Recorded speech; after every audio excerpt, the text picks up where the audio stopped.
Hey, what's up, guys? It's Andrew Osentowski giving you another UFC Fight Night prediction video. This time, UFC Fight Night, Allen vs. Curtis 2. It's going down Saturday, April 6, 2024. Prelims begin at 6. Going down from the UFC Apex, Las Vegas, Nevada. Let's get into it, guys. First fight of the night, Dylan Buck against Cesar Almeida. Two Dana White Contender Series vets. I'm going to side with the kickboxing guy in Almeida, who has fought Alex Pereira in kickboxing bouts and actually won one. I'm going to start with Almeida here. Odds currently have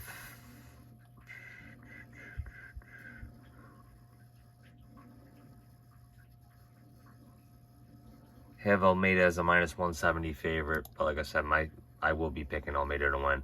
Joshua Van, who is always in exciting fights, against Lucas Rocha, coming off the Dana White Contender Series, 17-1. I am going to side with Van here. Again, both these guys, exciting fighters. It's kind of crazy to think that these guys are high-paced fighters, man. And, you know, they're the second fight on the card. Again, this probably should be a fight on the main card, but I'm going to side with Joshua Van here. Morgan Charrier against Chepe Mariscal, again, another fight that's lower down the card. Two action-packed fighters. The line is pick'em, -110 apiece. I'm going to side with Chepe Mariscal here. He's got more UFC experience. He's beaten some good fighters in the UFC. Beat Trevor Peek, beat Jenkins, two higher-ranked fighters, man. Fought in the higher-ranked promotions. I'm going to side with Mariscal here. Again, Morgan Charrier, he is coming off a win on UFC Paris, but again, to a guy I really don't know, Zucchini. So, I am going to side with Mariscal here. I just think his competition is stronger, more well-rounded. Court McGee against Alex Morono. Again, I see Alex Morono winning this. Court McGee, he's been knocked out his last two fights. 39 years old. This guy used to be known for his iron chin. Not anymore, man. Alex Morono. Coming off a loss to Joaquin Buckley, but we've seen how good Buckley looks at 170. I'm going to side with Morono here. Gene Matsumoto against Dan Argueta. Let's look at the odds for this. Gene Matsumoto, -210 favorite. I'm going to side with Matsumoto here against Dan Argueta. Don't know much about either guy. I'm going to side with the undefeated Brazilian fighter here in Gene Matsumoto. Cynthia Calvillo against Piera Rodriguez. Do not know how Cynthia Calvillo, coming off 5 straight losses and still in the UFC. Back in 2017, she was on a hot streak, man. She was like the UFC's darling back then. Really made a strong push. Really made a strong push, and it wasn't until the end of the year of 2017 that when she lost to Esparza that her momentum started to slow down. But man, she was on a hot streak for a little while, but she's moved different gyms, different training camps. Going up against Piera Rodriguez, who we haven't seen fought often, but I am going to side with Piera Rodriguez here to get it done. She's coming off a loss to Jillian Robertson. But again, Robertson has just broken into the top 15 at strawweight, so no shame in that. Melissa Tanya Mullins against Nora Corone. Again, I was not impressed by Nora in her UFC debut, man. She gassed, like, very bad, in my opinion. Beat Jocelyn Edwards on that UFC Paris card. But she's going to get a stiff wrestling test here in Melissa Tanya Mullins, who I just see beating her here. And she is coming off a win over Russian Ronda. So I'm going to side with Melissa Mullins. Ignacio Bahamondes against Crystal Giagos. Again, two guys kind of caught in the mix at, or kind of caught in the lower rankings of 155. I like Bahamondes. I think he really has a nice skill set. Nice height, nice reach. Giagos, props to him for, you know, having a second stint in the UFC. But, again, I just don't think he's going to get past Bahamondes.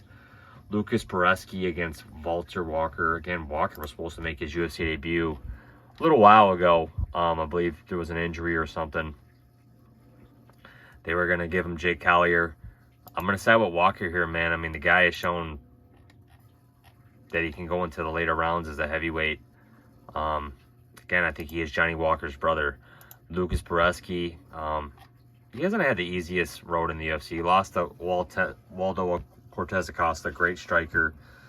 Lost to Carl Williams, who's a serious wrestler. Lost to Martin Boudet, who I'm just not really too high on.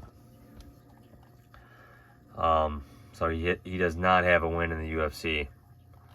But so it's probably if he loses this, he's probably gonna get released from his contract. So I'm gonna side with Walker here. Trevor Peek against Charlie Campbell. I was not impressed by Campbell in his UFC debut. He beat Alex Reyes, and I thought Reyes landed on him a couple times, I believe. Just wasn't impressed. I don't think he's that fast, honestly. He's going up against Trevor Peek, who I have been impressed with. This guy is a finisher. His only loss has been to Chepe Mariscal, who was also on this card. But I've been impressed way more with Peek. I'm going to side with Peek here. Elatanga against Hugo. I'm going to side with Hugo here. Dana White Contender Series vet. Alexander Hernandez and Damon Jackson. Again, I don't have a lot of faith in Alexander Hernandez here. Damon Jackson he kind of comes through as a dog a lot, man. He's a tough dude. Just really turned his UFC career around. He's on a 2-fight skid, but let's look who he's lost to. Billy Quarantillo and Dan Ige. We know how good Dan Ige is, man. Billy Q had an up-and-down ride.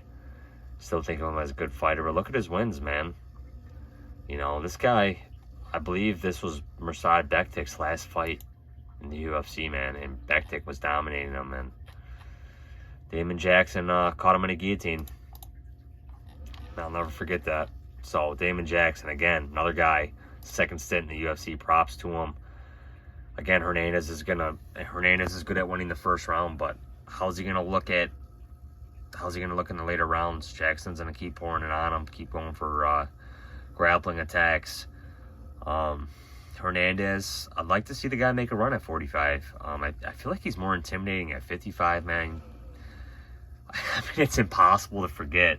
It's impossible to forget his UFC debut win over Beneil Dariush, which I think was in 2018. Man, that was incredible, man. Absolutely amazing. And then it was a nice win over OSP. Or no.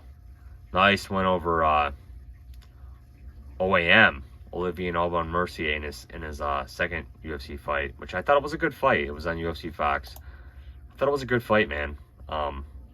But again, let's see Hernandez make a run at 45. I'm not going to be mad if Jackson wins either, man. I do think I am impressed with his skill set at 45. But I'm going to side with Hernandez. Norma Dumont against GDR. Again, kind of hard to trust Dumont here. She's a -210. And this fight's probably going to stay on the feet, man. And, you know, you're going to stay on the feet with a high-level striker in GDR. This fight has decision written all over it, man. And GDR is a good fighter, man, but she hasn't fought in 3.5 years.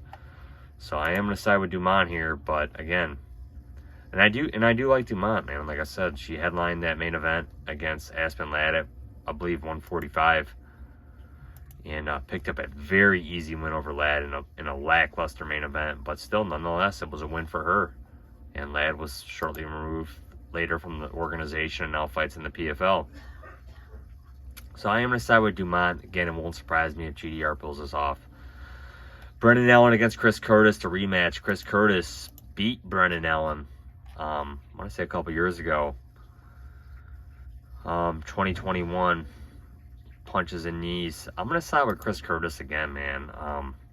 Again, I see Brendan Allen trying to drag this to the mat. Trying to lock in a choke. I think Chris Curtis, I don't know if he's been finished by submission in the UFC. This guy, you know, trains in Las Vegas at Extreme Couture. Let's look at those losses by decision. Yeah, I mean, you're not seeing any submission losses, man. I think this might be one of those fights that, and I was impressed with Chris Curtis in that Gastelum fight. I mean, I think that fight could have went either way, man. That was a heck of a fight, man. Beat Marc-Andre Barriault in split decision. Chris Curtis is just a tough dude to beat, man. You know, you almost have to out-volume him like Jack Hermanson. Just stay on your bike, out-volume the guy, which you can do. I mean, that was his kryptonite. Brendan Allen, again, known to be kind of chinny, but, man, he's look at his wins. He's beat Paul Craig, Bruno Silva, Andre Muniz. So he's out-grappled most of these guys. Maybe he can do the same to Curtis, man. But, hey, man, Curtis already owns the win. Kind of already has the mental edge. Chris Curtis is a tough guy, man, to beat, and you're getting him at dog odds. I'm going to side with Chris Curtis here, man. So, again, my picks, guys. Chris Curtis. I am going to side with Norma Dumont. I don't know why it said GDR. But I am going to side with Norma Dumont.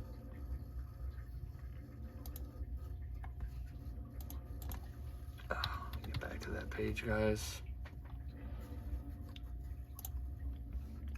So I'm going to side with Chris Curtis, Norma Dumont, Alexander Hernandez, Hugo, Peak, Walker, Bahamondes, Mullins, Rodriguez, Matsumoto, Morono, Mariscal, Van, and Almeida.